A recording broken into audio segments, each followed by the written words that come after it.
morning. Thanks for making the trip to the 10th annual Panguitch Valley Balloon Rally. Yay! This morning is media day. Cheryl's running around here somewhere, and she may have some folks for you to fly. Who needs crew? All right, who's here to crew? We got lots of folks here. Put your hand down. If you need crew, please come on over and grab some of these folks. We got plenty of folks coming out to help. I don't know if they know it yet, but they've come out to help.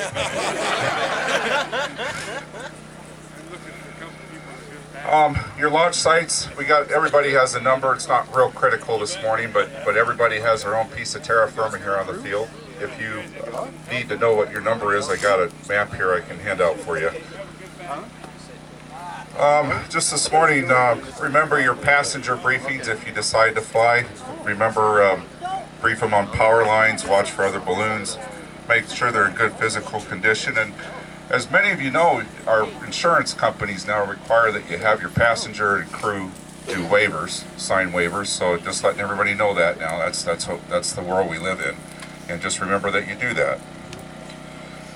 Remember good landowner relations. Remember fences. Please don't break fences, run them over, cut them, that kind of thing. Don't do that. If it's green, don't worry about it. Well, okay, yeah, we're going to talk about that. Gates, if the gates are closed, please close them back. Remember landowner relations, get permission, just general courtesy.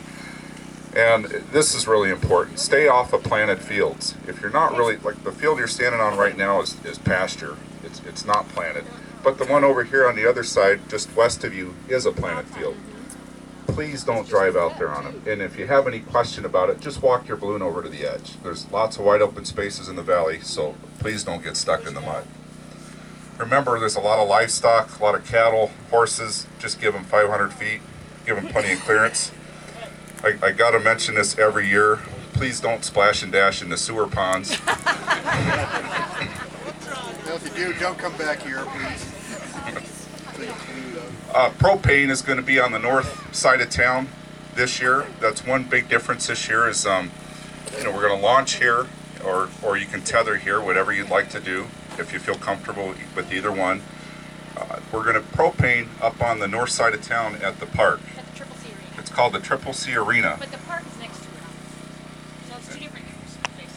Well, there's a park and arena up there. We'll look for the propane truck. That's the best. Where the park was the very first year.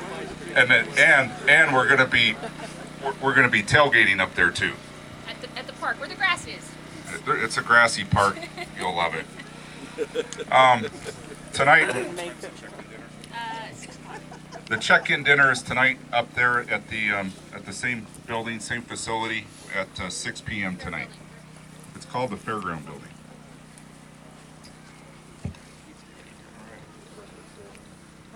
Anybody interested in weather?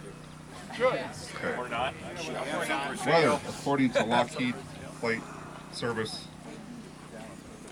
government contracting flight service we have now. They say winds at Cedar City, which is 37 statute miles on a 240 radio from the launch field. Winds are 300 at 3, visibility 10. Sky conditions, few clouds at 11,000. Altimeter 30.10. He did not have temperature or dew point for Cedar City.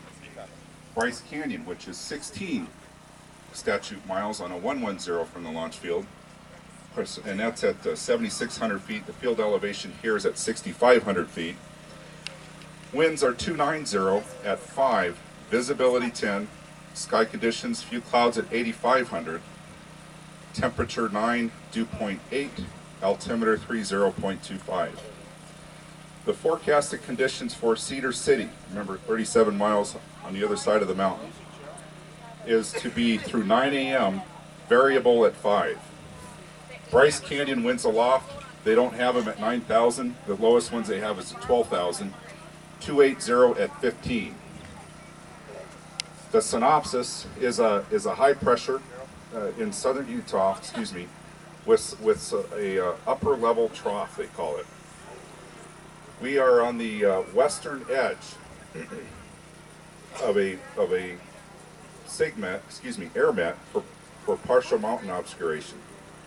Also, we're on the western edge of an air mat for moderate ice above 16,000 feet. What I'm looking at to the, I'm going to also say that he said that there's some echoes up around Milford, Utah, to the northeast of here. What I'm seeing is some rain there in the northeast part of the valley.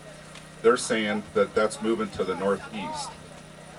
My suggestion is, if you'd like, to go ahead and tether a little bit here on the field or stand by. We'll get another pilot briefing here in about a half an hour.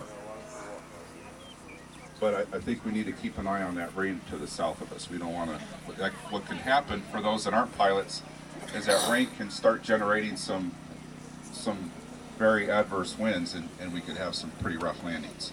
So we're just going to hold off here for about a half an hour for flying. If you feel comfortable, go ahead and set up and tether if you'd like, and we'll make a call a half an hour from now. Sound fair? Sounds fair. All right. Fair. Thanks. Thank you.